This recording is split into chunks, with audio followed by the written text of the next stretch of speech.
Hello guys, in today's video I will be showing you how to fix Genshin Impact's black screen problem.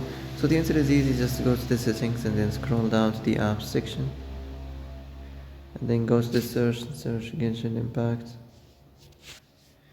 and then go to the storage and here you will find this clear cache option. Click on it.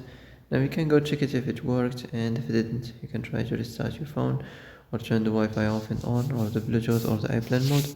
Also you can try to clear data, but be careful. If you clear data, all these applications data will be deleted. This includes all files, the settings, the accounts, the databases, etc.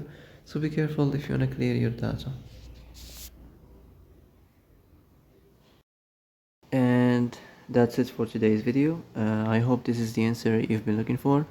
If you like this video, don't forget to like and subscribe, and see you in the next video.